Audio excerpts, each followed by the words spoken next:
Great. Welcome to our council meeting. I extend our apologies to the community and those in the viewing world out there. There are some technical difficulties. We do not have video this evening, but our audio is working well. My mom always told me I had a perfect face for radio anyway, so here we go.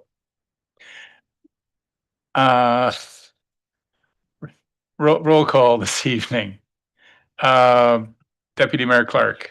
Present. Councillor Blackwell. Present. Councillor Kavanagh. Present. Councillor Hinchberger. Present. Councillor Prenger. Councillor Steinhoff Gray. Present. Councillor Stewart. Present. Councillor Williams. Present. And I'd like to acknowledge the staff members and a few community members as well here.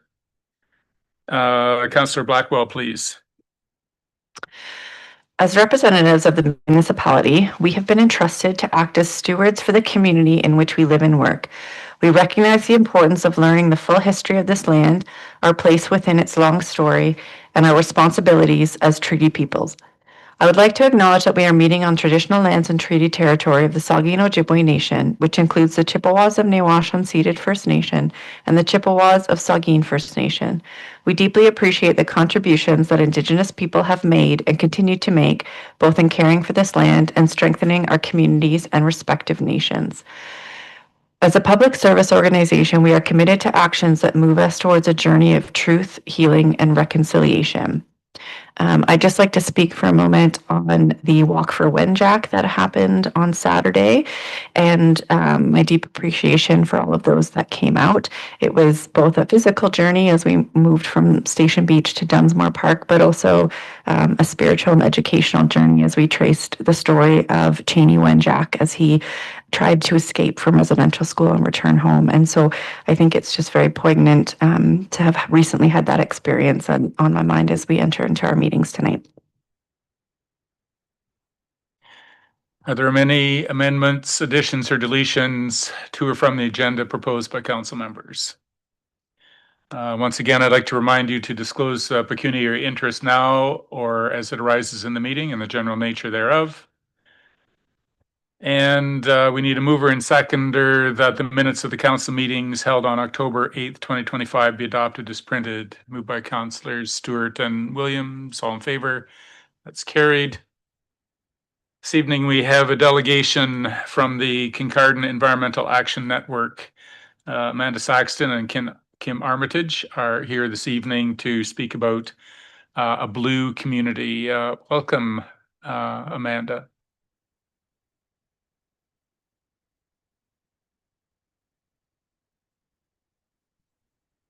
Sure. Is it all right there? Should we just, oh yeah, no. Is the TV here gonna turn on or? It will. Not. Do you want to go over? No, I can pull it up on my phone. Sorry, that's okay. Hang on. You don't. Well, no, I'll still need the clicker to move it, but I can get my slides from here. Sorry. I got it. I got it covered. All right. So we are here to formally request that the municipality of Kincardine seek blue community status for 2026. This was made for a while. I've had this sitting there. So much like Bayfield, which is our closest neighbor that has a blue community status, and places like London, this internationally recognized status would be very beneficial for the municipality of Kincardine to continue positioning ourselves to tourists and residents alike as a shoreline community that cares about environmental sustainability. I was recently in touch with some members from Blue Bayfield, and they mentioned that the Great Lakes are 4 times more polluted with plastics than the ocean is. So that's very concerning. So what is this? A blue community is one that adopts a water commons framework. Is it going to move?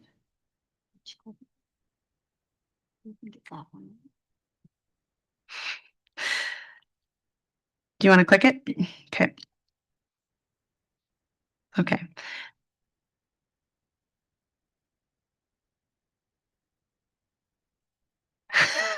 Okay, that's okay. All right, so it's a water commons framework that treats water as a common good that's shared by everyone and is the responsibility of all. So because water is obviously essential for human life, it needs to be governed by principles that allow for reasonable use, equal distribution, and responsible treatment in order to preserve water for nature and for future generations. So water isn't something that should be what's the word? Owned by anyone. It is something that we all are responsible for and are all entitled to. So step one in this process would be for the municipality to recognize water and sanitation as human rights. So this would mean drafting an official legal document stating that the municipality of Kincardine recognizes water and sanitation as human rights and that they are committed to promoting publicly financed, owned, and operated water and wastewater services. Yeah, that's pretty straightforward. I have a sample resolution there, which obviously staff could use to create a resolution. And the second step would be to phase out the sale of bottled water at municipal facilities and events. And ideally, our restaurants in town and our businesses would also follow suit, but this is based on the municipality. So the Blue Community status is not, the entire community is not, does not have to engage. We are hoping that they will, but the requirement of the Blue Community status is that the municipality has agreed to do so. So there wouldn't be any water for sale in this building. There wouldn't be any bottled water for sale in the Davidson Center, for example, or any other municipal buildings, and also at municipal events. So any events that the municipality is running, there wouldn't be bottled water. We would be relying on filling stations. We would be relying on quench buggies, things like that to provide water for people. Yeah, this would be phased in, of course. So just some statistics. Over 2.4 million bottles of water are sold in Canada each year. And over a 9-year period between 2012 and 2020, the equivalent of more than 15 billion plastic bottles became litter in Canada's environment. So we also know that a lot of these bottles are not getting recycled. So we really do want to eliminate single-use plastics as much as possible. So banning bottled water sales is a crucial step towards achieving the Blue Community status and promoting sustainability and safeguarding public health. By eliminating bottled water, we reduce plastic waste that often ends up unfortunately polluting our lakes and rivers and harming marine life. Encouraging tap water use not only cuts down on environmental impact, but also supports local infrastructure and ensures access to clean, affordable water for all of our residents. It's a proactive move towards a healthier, more environmentally responsible community, setting an example for others to follow and preserving our precious water resources for future generations. So we would love for Kincardine to be setting an example for neighboring communities. Step 3 in this process would be that we need additional refill stations. In order to phase out the sale of bottled water, obviously we need a solid network of filling stations so that people have access to water, no matter where they happen to be.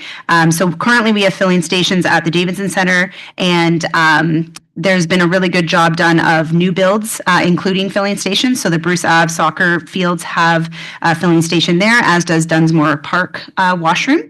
And we feel that it's pertinent to get some more filling stations out there. Hopefully if Victoria Park gets some work done, that a filling station would be included there. Anywhere else that, work is being done and a filling station could be added would be hopefully the process going forward. We really need one at Station Beach as well. There's nothing currently there, and we definitely need some access for people to have a clean water at the beach. Another important thing to look at would be something like a quench buggy. So the quench buggy is a portable solution for water filling. The Scottish Festival has used it the last 2 years, and it's been very well received. This could be something that the municipality invested in and actually rented out for events. So Blues Fest could rent it. The Scottish Festival could rent it, any community event or even neighboring communities could rent it out. So it could be a income generating item eventually, but it would definitely cut down on the need for bottled water. So we, in the absence of a network of filling stations, we've begun a campaign of our own. We're calling it the Refill campaign. And we currently have a number of businesses who have a sticker in the window and who are willing to refill people's water bottles for free. So Dairy Queen, Bar Down, Reactor Room, Word Squirrel Books, Century 21, Lakeshore Trading Post, Lazy J Ranch or Hive and Ho, Queen Street Market Cafe, and the Little Blue Coffee House in Tiverton are all places where you can go and get your water refilled for free currently. And we're hoping to continue adding to this list. And that is it. There's a few additional resources there if anyone is interested as well. All right, thank you very much, Kim and Amanda. The procedural bylaw that we have in front of us affords us opportunity to ask questions for clarity. We can either refer the report to our staff for further input, but we cannot make a decision about yes, we're going to do that. Yep. For folks in the audience who have not been able to see this informative package on screen, if you check our agenda package online in the municipal website, the report is available there if there's further interest. Council members, any questions for clarity or concerns, anything like that? Okay, well, thank you very much for your presentation this evening. We appreciate you being here. Thank you. All right, we move on to staff reports. We have our lawyer, David Woodward, is on Zoom. If there are any questions from a legal perspective, and just for clarity, we'll present the motion and then we will have opportunity for some questions. We need a mover and seconder that council enter into a 10-year agreement with Inverhuron Nonprofit Park Development Corporation for the purposes of a parkland lease at Inverhuron McIntyre Upper Park. Moved by councilors Hinchberger and Kavanaugh. Director, would you like to make any comment or just leave the floor open for questions? I'd like to leave the floor open to questions this time. From council members? Councilor Hinchberger, anything? Sorry, thank you. Through you, Chair. Not so much a question, but pending hearing anything different from my colleagues around here, I intend to support this for a couple of main reasons. I look at this as like a twofold if you consider operation and maintenance on one side and capital on the other side. It looks like a very robust agreement with a lot of responsibility on the nonprofit corporation for operation and maintenance. I was looking very closely for this, that the municipality continues to be the approving authority for future assets and capital improvements in the park.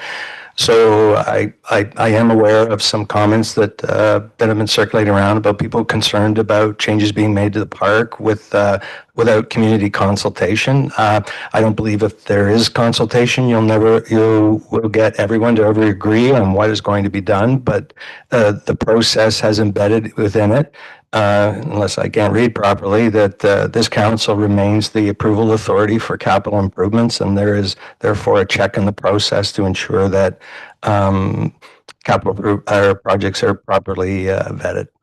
Thanks. Councillor Stewart, please. At this current time, through you, Chair, I can't really support this. There seems to be a disagreement between the committee that represents the community, which is the Inverhuron District Ratepayer Association, in this group. And it doesn't seem to be, they're supporting it at this particular moment. I think that maybe we should defer this vote until we get the two groups together and really understand where the support's coming from.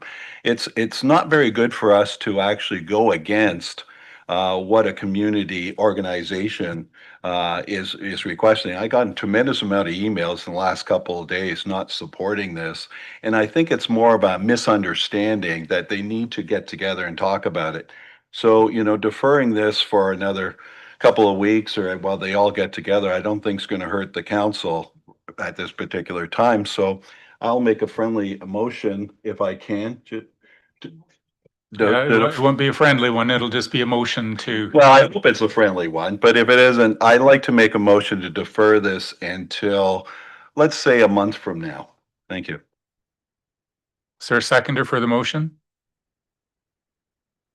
Councillor Blackwell? Motion for deferral takes precedence. So we will just offer that up for council's consideration.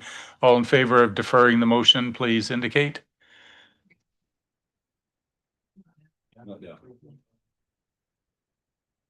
If, just for clarity, if you defer the motion, it will come back in its entirety at the time that the motion will come back again, just the way it is presented this evening, a month from now. So all in favor of deferring the motion for 1 month? And all opposed? And that's carried. It's deferred till the second meeting in November. Thank you. Station Beach Boardwalk project budget. We need a mover and seconder that council award Parks Project 9625 to Allen Hastings Limited in the amount of $920,744 inclusive of applicable HST, and further that council increase the budget for Parks Projects 9625 by $237,000 to be funded from the Life Cycle Reserve Fund 82 for a total project budget of $987,000. Moved by councillors Blackwell and Williams. Director, would you like to speak to this or go to questions, please? Go to questions, please. Questions, Councillor Blackwell. Thank you. Through you, I'm wondering if the director could speak a little bit about the full scope of this project, because I think when I first read it that, we were talking about the boardwalk project, but there's certainly a lot more involved in this than just replacing the boards of the boardwalk. I'm just wondering if you could maybe elaborate a little bit on what all is involved in this bid. Thank you, through you, Chair. Certainly, it is not, the project isn't replacing boards on the boardwalk.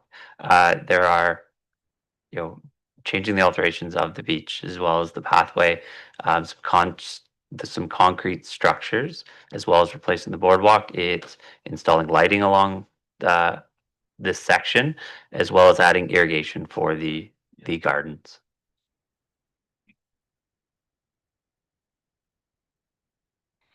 Councillor Stewart, please. Thank you. Through you, Chair, this has been an ongoing project, I guess, for 2 or 3 years. And we actually have an opportunity tonight to vote for this. My understanding of finances. Luke, you probably don't understand this as much as the rest of them, but this is, unfortunately, this is going to up the cost of a project that we thought was going to be $750. Now it's $900. It needs to be done. I don't know exactly how I feel about it, but guess what? I'm going to have to support this tonight because I want to see this boardwalk finish. I don't know if we can delay it another year or two and what we're going to end up with. Very unfortunate that we didn't get those bidders, and I know there were 6 packages went out and no one bid, so there is a concern there, but looks like you try to save it and have one that's willing to do it at additional cost. So I'm going to close my eyes and say yes. Councillor Henchberger, please. Thank you, through you, Chair. I just realized that given that we don't have video tonight, it'd be worth pointing out, I'd like to thank both Luke and Mike for realizing that as soon as you got something that was 980 versus 750, you anticipated there was going to be questions from council, engaged in a process that provided options to reduce the scope of the project and costed them out. So thanks for that. I support the recommendation of staff. I don't like that it's more than 750,000. I think if you're going to piece it up into different years, you really probably end up going to pay more in the long run. So the only reason you would do that is if you wanted to cut scope and you were never going to do the full scope. I also think that completing the full scope of the project also supports something that this council deemed which was important, which is improving overall beach safety by making the southern part of Station Beach more attractive to visitors into this area. And I think that we can make the funding work out one way or another. That's just my personal opinion. Thanks again. Councillor Williams, please. Thank you, through you. I also think that this is a priority project that we do need to get done and appreciate the work that you've put into kind of getting us to this point. I guess two kind of related questions. The original kind of estimate that had come forward was 750,000. I know at the time in March when we talked about this, we went to wood boardwalk, and I at the time perhaps naively assumed that wood was cheaper than composite or concrete. And so I guess I just wanted to kind of confirm that is this higher cost a result of going to wood or delaying the process? Like what makes it higher than what we originally approved? And maybe just an extension, what is part of phase 2, since this one just talks about phase 1? Yes, through you, Chair. Excellent questions, and a couple that we had asked ourselves. The original budget of 750,000. Neither myself nor the manager of Parks and Facilities has the background knowledge of exactly where that came from. We believe that was a estimated budget from the engineering firm on the project scope before any concrete was added or changes were made. To my understanding, there was a lot of discussion at the council level of project scope changes. And then I apologize, I have forgotten the second question. What would be part of phase 2? So phase 2 would be, we'd like to bring forward in future budgets to have the parking around Station Beach redesigned, as well as having the existing part, which is now the north end, bring that forward for construction and then have a uniform look. Councillor Kavanaugh, please.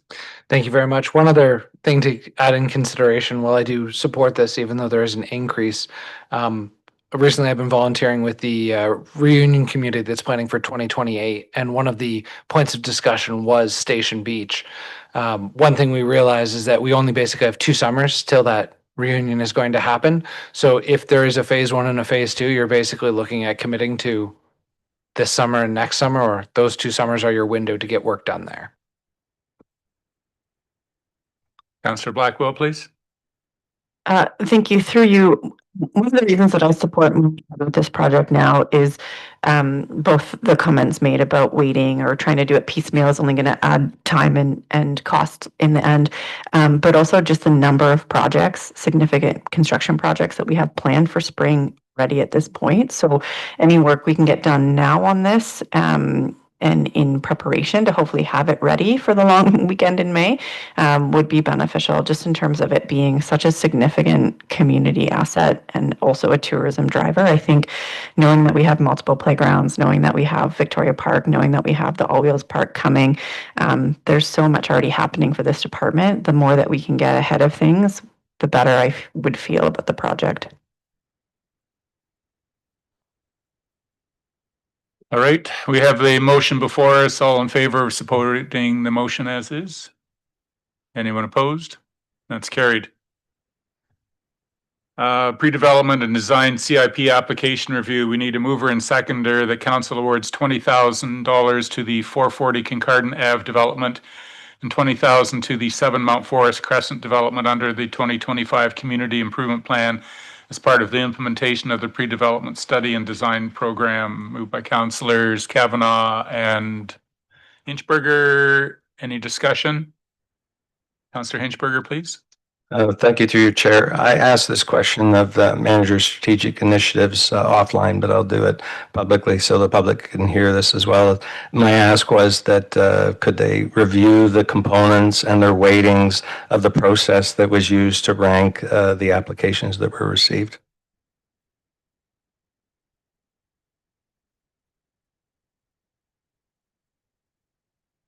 Through you, Mayor Craig, are you wanting us to go over the criteria then and the weightings so everyone understands?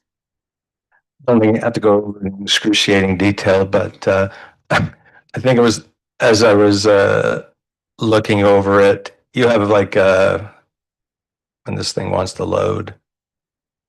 All right, here we go. In the pre-development design program, you had a number of different areas in which you rated them, for instance, like alignment with community improvement plan goals. I think we just like at the high level what they were. about the each maximum number of points in each category that were then summed up to give a total? Great. Okay. Thank you for Thanks. the clarification, Councillor Hinchberger. Some of the criteria were alignment with our community improvement goals, which was a total of 20 points for the weighting. Project readiness. So if the project we thought was ready for proceeding, and that was a total of 15 points. Community economic impact, and so that was for a total of 15 points. The number of units it was going to produce, and this is specifically around residential and commercial, that was 20 points. And then applicant commitment was for a weighting of 15 points. Thank you. I just have a follow-up comment in here. You did exactly what council had directed and was asked. I am disappointed at no one in particular that we were not able to receive applications from the priority project areas of downtown Kincardine and downtown Tiverton, which just tells me that because in our whole community improvement plan, it's one, if it's not the top bullet in objectives, it's the second one. And I think it's a sign to me that we clearly have a lot of work to do in order to figure out how to boost redevelopment and vitalization of both those cores. Thanks. Councillor Stewart, please. Thank you. And through you, Chair, Evan, job well done. You took something that, the diversity of housing we need, especially when you talk about small meadows. And then you're talking about rental units and the Mount Forest project. Both of them are highly required in our community for something like this that we just started. And I think you only came to us, a couple months ago? I can support this, and I hope that we have some more funding. And like my fellow councillor, I hope it's on those targeted areas like downtown Tiverton and downtown Kincardine. But for now, job well done. I can support this. Councillor Blackwell, please. Thank you. Through you, this might just be a generic question, but the only one thing I wanted to clarify was in approving this for these projects, including that one is not yet, has not yet had a public meeting or been approved by council. There's no commitment by council. We're supporting these projects to continue to explore feasibility, but we're not necessarily giving any kind of permission outside of the planning process. That's correct? Through you, that is correct, Councillor. All right, all in favor of the motion? And that is carried. Amendment to building rates and fees, public notice. We need a mover and seconder. The council provides notice that a public meeting will be held on November 26, 2025 under section 7.6 of the Building Code Act to review the rates and fees administered for the enforcement of the building code. Moved by councillors Steinhoff, Gray, and Kavanaugh. Any discussion? All in favor? Oh, was that a question? Oh, a preemptive, okay. Yes, and that was carried. Thanks for coming. Bylaw enforcement, RFP, we need a mover and seconder that council awards a contract for service to enforce bylaws within the municipality to the highest ranking bidder, Municipal Support Services, for a total contract value of $567,880 for a 5-year period. Moved by councillors Deputy Mayor Clark and Councillor Stewart. Any discussion? Councillor Steinhoff, Gray, please. One question right off the hop. The title says 5-year total contract value, but I believe that total number is based on 3 years because one of the first lines under financial consideration is a 3-year contract with a 2-year extension. So I just want to validate that that price point is for 3 years, not 5. I just want to know. It is definitely 5? Okay. Please.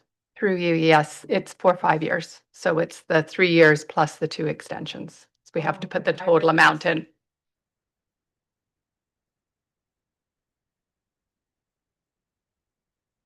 Councillor Stewart, please. Thank you. I guess I'm tonight through you, Chair.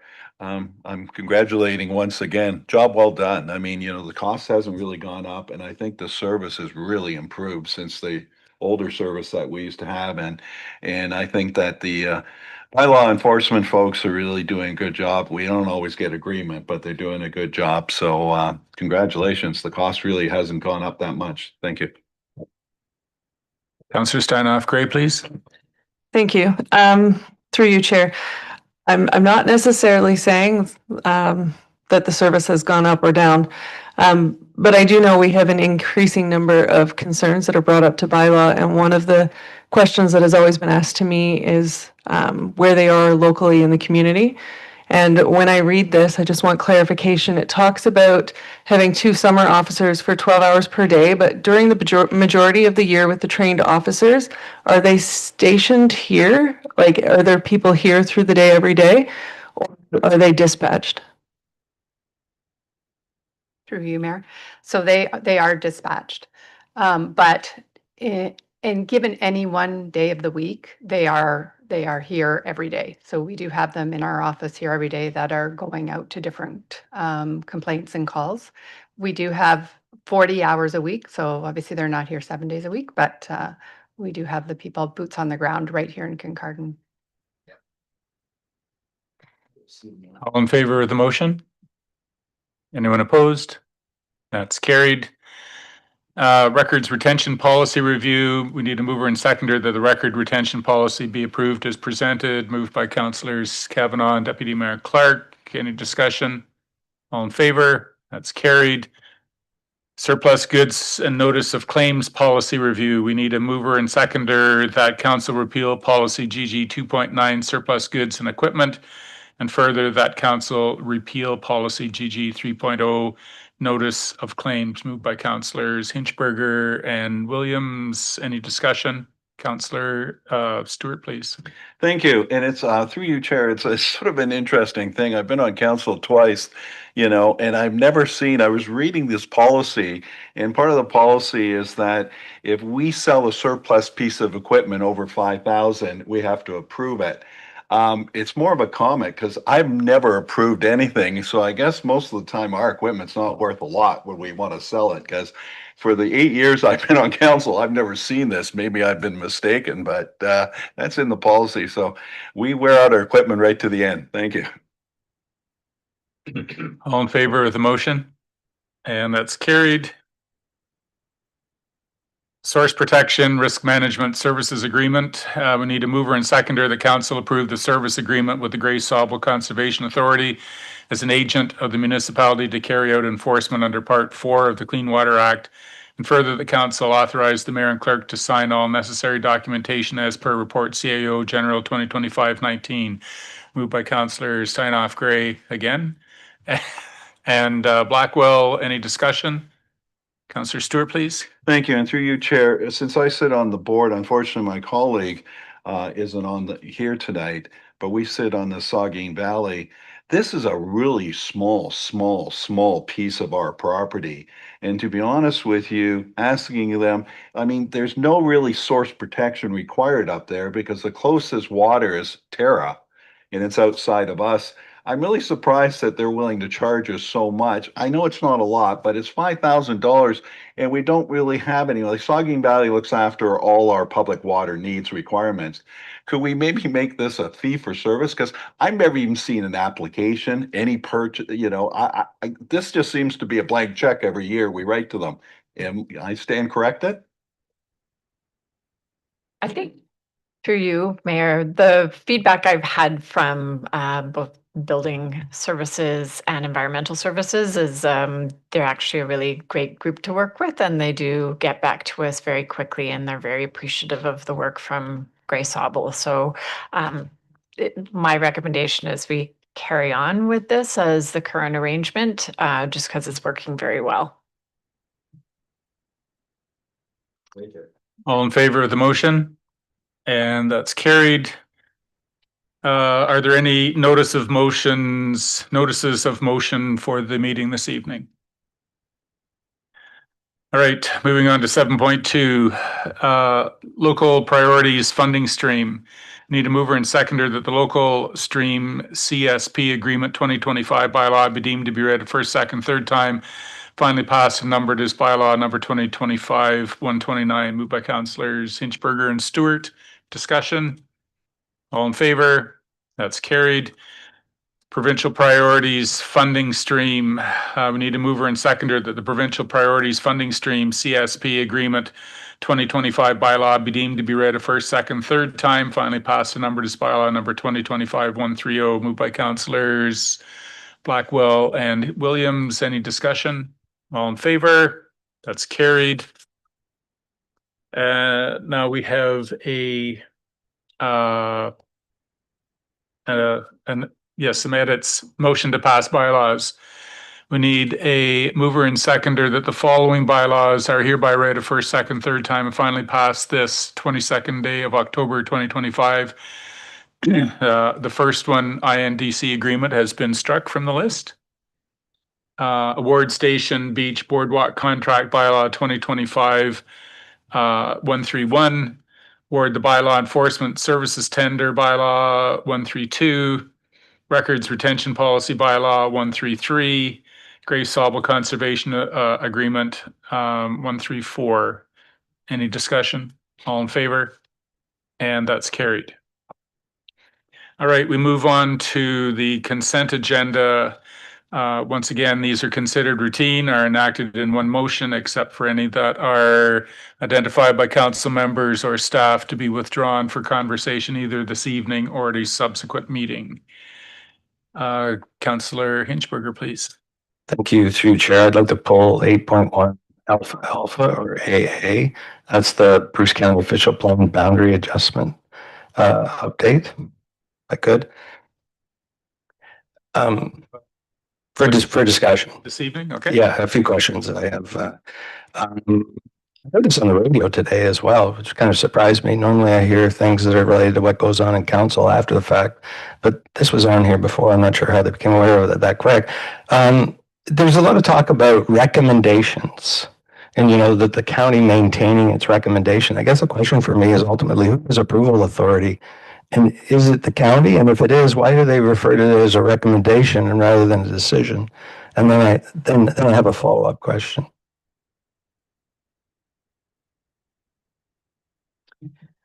So through you, I think what you would be hearing are recommendations from county staff to county council. So the decision rests with county council to ultimately approve the official plan. I don't think that decision is happening yet, but in the near future, they're hoping that will happen.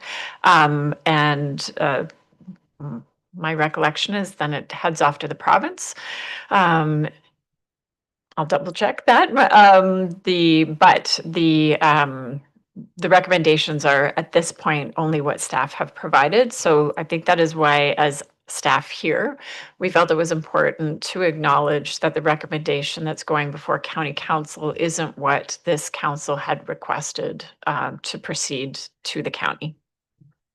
Thank you. That made that part of it crystal clear. Then I'm wondering, is there any depending on what decision county council makes, do we have any recourse as a municipal council to challenge that? The reason I ask is just for me, there seems to be a bit of both the staff report, and I think with this municipal staff report, lower tier, and the county one, it's like in the report, they're really trying to make this emphasis in here a couple of times about that the settlement area is generally big enough. There's a surplus of residential land in the two places, and they really make this point about employment lands. And that they're almost essentially strongly advising the municipal council to make sure that employment lands get used for employment lands. But I'm only speaking for myself, and I think I might have had a few other passengers in the boat with me. One of the reasons for choosing or recommending to add the land east of the 921 intersection on the north side was in an attempt to be proactive, thinking that there might actually be a future scenario where there should be some development that could go on, depending on where it happens, where we essentially lose some employment lands. So just to circle back around, what my basic question is, would we have any recourse pending an unfavorable decision by county council?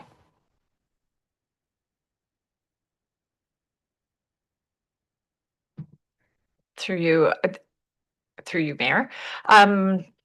So I would suggest that probably the first step is as a county representative that the mayor could try to advocate for what the local council has requested and seek approval with his colleagues on county council.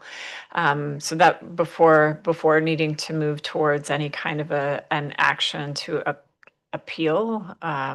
And I would have to gather more information about all of the steps that are required from a lower tier. Having concerns with the designation of a county official plan. But I would suggest starting with. Thank you. I fully intend that we've, if I've been on council for 3 years right now, most people really understand I'm probably process driven to a fault. So I definitely want to follow the process, but I also believe in being proactive and anticipating where there might be hurdles in the future. And I generally know that, you know, in most cases, and in many cases, not all cases, that councils tend to approve recommendations of staff. Don't everybody laugh, but I'm just sort of trying to anticipate a scenario rather than get to the point where the mayor may be unable to, you know, eloquently convince his colleagues because he's just one person. What would we be in a position afterwards? But I appreciate that. Start with the mayor as being Kincardin's representative on county council.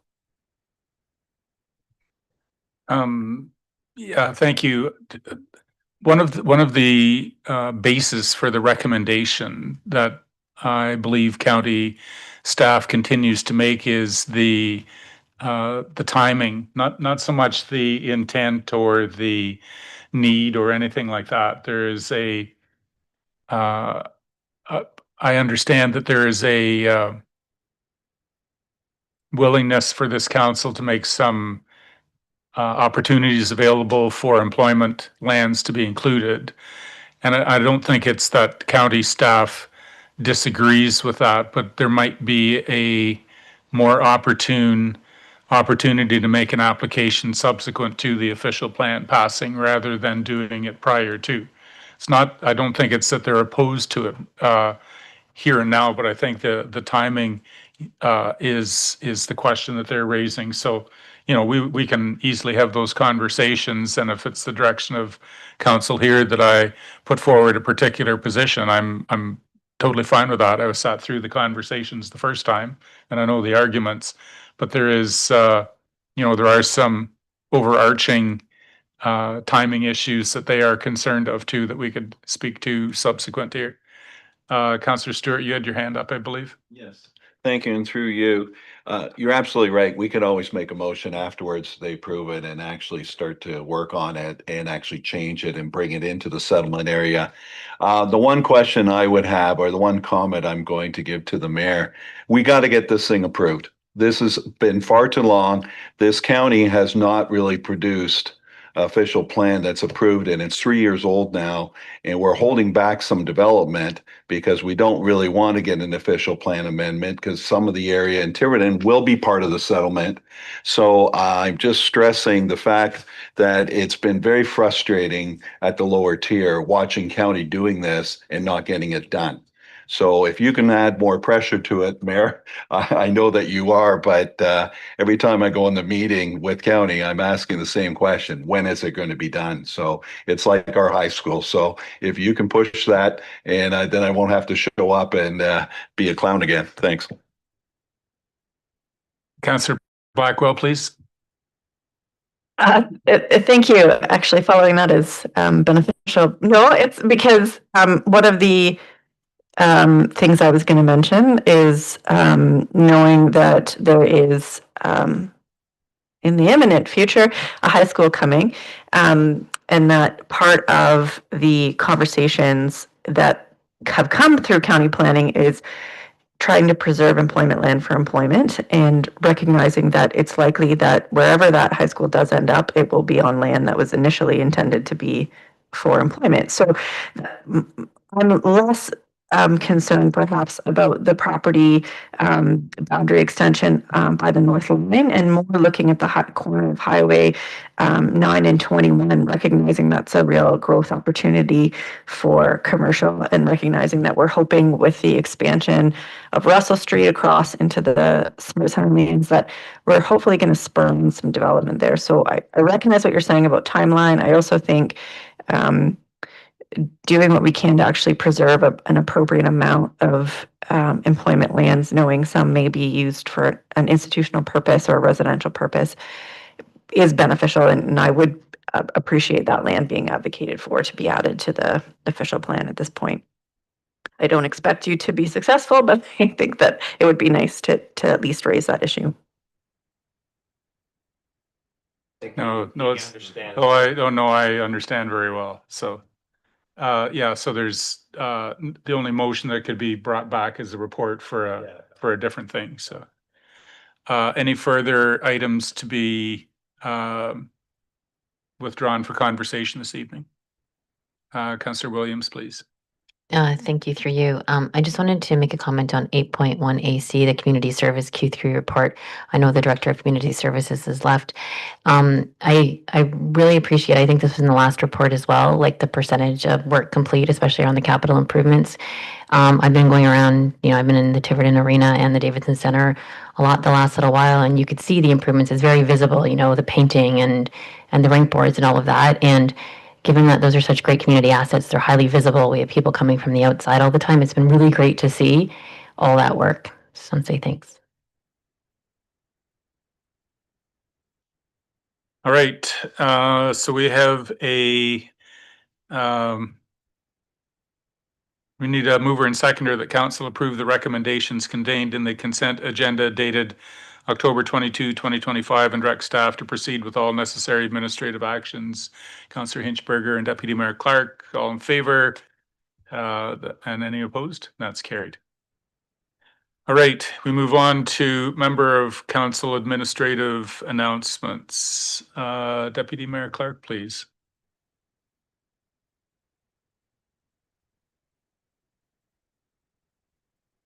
Don't have any announcements.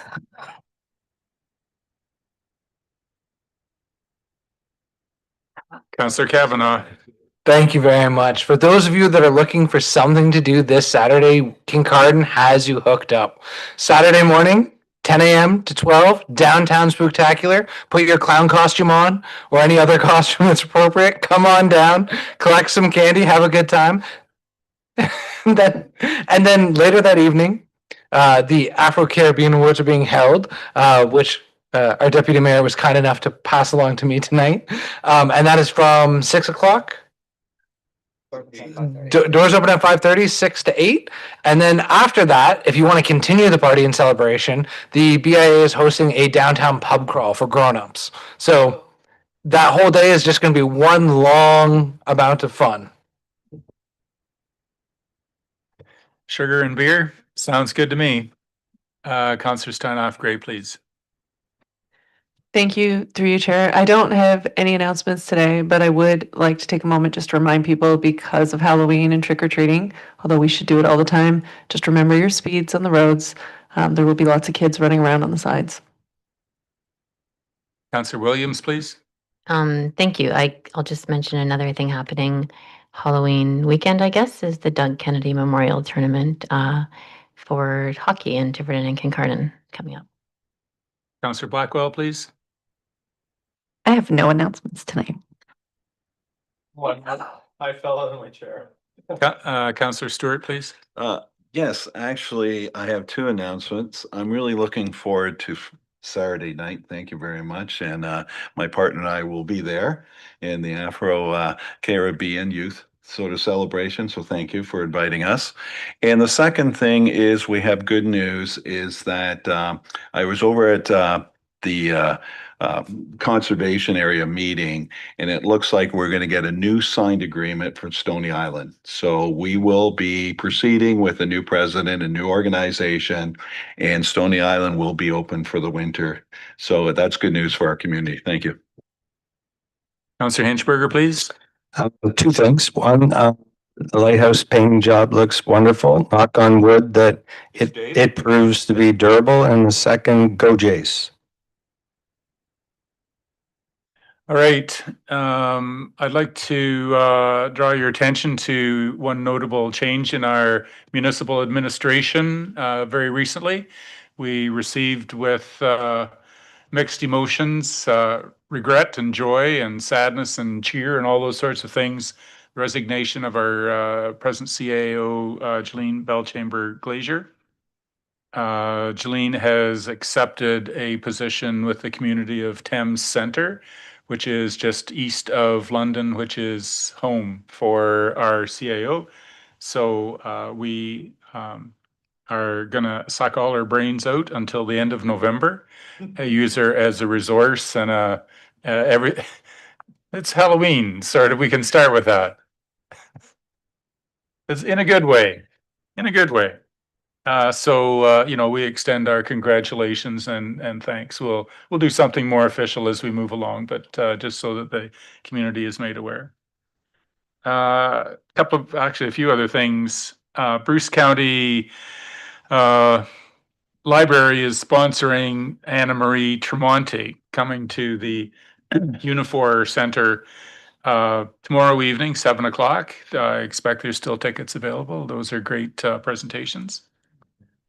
There's a Society of Engineers is sponsoring Mathletics at Bruce Power Visitor Center on Saturday. I was there last year to watch young geniuses hard at work. It's like, oh my gosh, am I as smart as a third grade math student? It was really exciting to watch.